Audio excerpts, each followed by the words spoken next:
Toda a liturgia deste final de semana vai girar em torno da palavra amor. E de modo especial aqui Jesus nos convida e nos orienta que primeiro o nosso amor maior deve estar voltado para Deus. Eu estava refletindo enquanto preparava a homilia que nós nas catequeses, nós nas nossas orações, na nossa caminhada como igreja, muitas vezes nós repetimos este mandamento, amar a Deus sobre todas as coisas. Mas dificilmente nós paramos para refletir o que significa amar a Deus sobre todas as coisas. E também, por que amar a Deus sobre todas as coisas? Nós sabemos que Deus, sendo todo-poderoso, Ele não precisaria do nosso amor. Mas Ele sabe que quando nós o amamos, a nossa vida é diferente. Por que eu digo isso? Primeiro, o que significa amar a Deus sobre todas as coisas? É ter na nossa vida, na nossa caminhada, a mesma vontade de Deus. É colocar a palavra dele como uma verdadeira orientação para o nosso agir. Amar a Deus sobre todas as coisas é assumir este chamado para seguir Jesus Cristo. Quando nós entendemos a beleza que é isso, que é experimentar este amor que nós damos para Deus, mas Ele devolve com muito mais carinho, com muitas mais bênçãos, nós entendemos o quanto isso é importante. Por quê?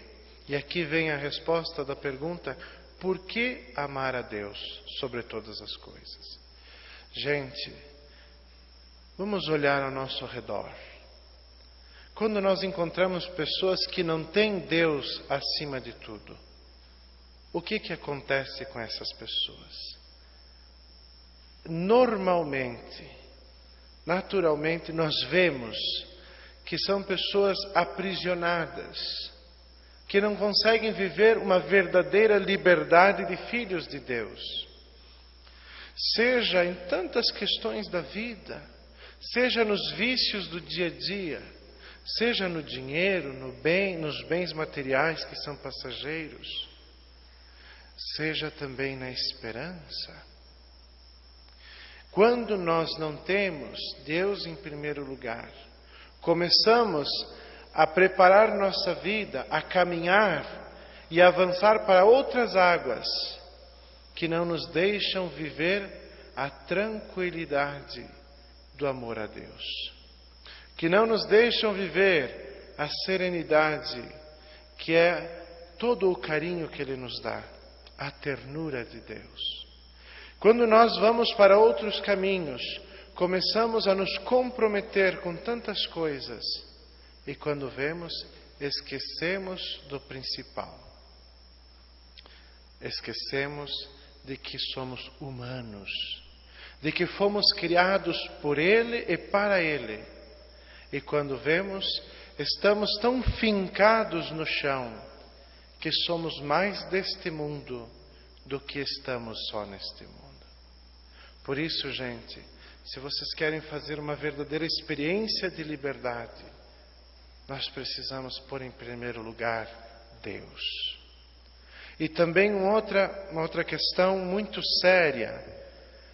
Nós fazemos muitos sepultamentos durante a semana. E quando nós chegamos no velório, nós percebemos claramente a pessoa que tem Deus no coração e a pessoa que está longe de Deus. Porque a pessoa que está distanciada de Deus, nessa hora ela perde o chão. Claro, existem vários níveis de dor, e isso deveria ser observado. Mas com certeza, quem tem Deus consegue passar por tantas crises com muito mais facilidade. E mais, quem tem Deus acima de tudo, sabe para onde quer caminhar, sabe para onde nós devemos ir, E por isso, quando chega a nossa grande experiência de nos encontrarmos definitivamente com Ele, nada é tristeza, tudo é esperança. Esse é o primeiro mandamento. Mas nós temos o segundo, amar ao próximo.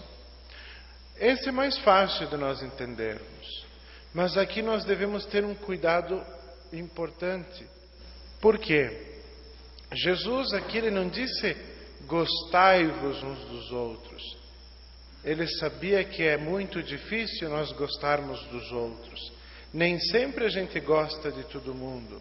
Muitas vezes certas pessoas nos dão, às vezes, preocupações, nos fazem, às vezes, passar por momentos não muito agradáveis. Mas Jesus foi muito fino na sua colocação.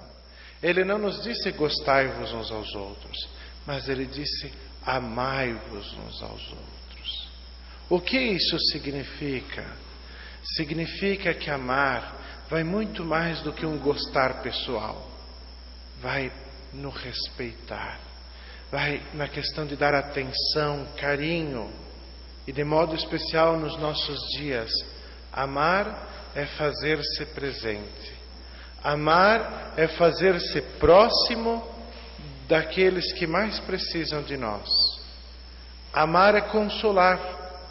Consolar significa estar com quem está só. E aqui, então, nós sabemos disso, nós devemos viver isso. Mas existe também aqui, digamos assim, um puxão de orelha, que nós devemos, a nível mais comunitário e social, mas também a nível aqui de relações entre vocês, você que está aí em casa também, lembrar do seguinte: a primeira leitura nos chama a atenção para um grupo na sociedade em que nós devemos dedicar mais amor. Quando uma mãe tem muitos filhos, ela sabe que ela está tranquila. Ela vai dando os cuidados necessários conforme a situação de cada um. Mas quando todos estão bem, de repente um fica doente, ou ele se desvia do caminho, ou ele cai em situações difíceis da vida, a mãe com certeza, ela está tranquila com os outros que estão bem, e ela precisa dedicar mais atenção, mais cuidado para aquele que se desviou. Por isso, nós hoje, nós devemos também dedicar mais atenção na sociedade a quem? Àqueles que se desviaram, àqueles que se perderam no caminho. E quem sabe muitas vezes também dizer àqueles que esqueceram de ter Deus em primeiro lugar. Aqui não falo só de ajudar quem tem fome. Aqui não falo só de ajudar quem está nas ruas. Esses nós devemos com urgência dar atenção. Mas existe uma outra categoria de pessoas que nós devemos também dar atenção e cuidado. E aqui eu vou dar um exemplo para vocês. Quando eu era seminarista, e eu estava lá em Viamão, no seminário São Lucas, o que aconteceu? Durante um período, eu atendia a porta. E também a gente atendia aquelas pessoas que vinham pedir comida. E certa ocasião apareceram lá uma escadinha de crianças. Eu não me lembro se eram 6 ou 7, mas eram todos irmãos. O último, mais pequenininho, eu acho que ele nem falava, mas eles vinham juntos. E eles batiam lá no seminário e eles diziam assim: "Ô tio, tem bolachinha para nós?" Então nós dávamos atenção, acompanhávamos, e eu fazia questão de um pouco também ficar conversando com eles, ver se eles eram de um dos bairros que a gente atendia, que se a gente podia se fazer próximo, como era a situação da família, E então, aos pouquinhos fomos criando assim uma certa simpatia, uma certa relação de carinho, e um dia eles vieram lá e eu estava um pouco apurado nos meus horários, e quando eu vi que eram eles, eu peguei um pacotinho de bolacha e fui reto. Quando eu cheguei lá, como eu estava apurado, eu disse, tá aqui as bolachas. Né? E um abração para vocês, eu estou indo. E aí um deles me disse assim, mas tio, o senhor não vai ficar conversando conosco? E é ali que me caiu a ficha. No fundo, eles não estavam com fome. Podia ser que em alguns momentos eles passassem fome, mas naquele momento não era só fome que eles tinham. Eles queriam também atenção. E nós sabemos quantas pessoas hoje são carentes de atenção. Quantas pessoas hoje precisam de uma palavra. Quantas pessoas hoje precisam de um ombro. Por isso, que esta Eucaristia que nós vamos celebrar hoje, que este pão que vamos consagrar, ao entrar no nosso coração, ao entrar na nossa vida, desperta em nós, primeiro, sensibilidade para enxergarmos essas pessoas que precisam de nós. E segundo, num mundo tão cheio de violência, que este pão que é Jesus nos dê coragem para ir ao encontro daqueles que precisam de nós. Nos dê coragem para estar junto daqueles que estão só. Louvado seja nosso Senhor Jesus Cristo.